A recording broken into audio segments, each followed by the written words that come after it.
Hello students, see the question number 21 on the board. If a line in 3 dimensions makes angle alpha, beta and gamma with the positive directions of coordinate axis, then what is cos alpha plus beta into cos alpha minus beta equal to? Option A is given cos square gamma, option B is given minus cos square gamma, option C is given sin square gamma, and option D is given minus sin square gamma. First, we know about some things. If alpha, beta and gamma are the direction angles, then cos square alpha plus cos square beta plus cos square gamma is equal to 1.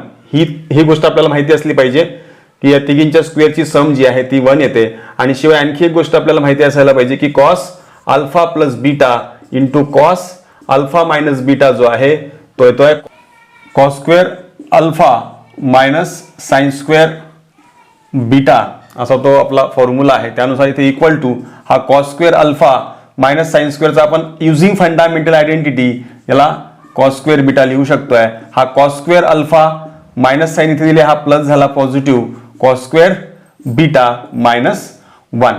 आणि हा cos square alpha plus cos square beta जो आहे तो आपल्याकडे already हा आहे, त्याला जर त्या साईडला पाठवला तर संपूर्ण याच्या ऐवजी आपल्याला मिळणार 1 मायनस cos स्क्वेअर गॅमा. आणि हा -1 ऑलरेडी होता, -1 1 गेट कॅन्सल्ड. फायनली आपला आन्सर आहे minus cos square gamma and this is option number B is the correct option, minus cos square gamma.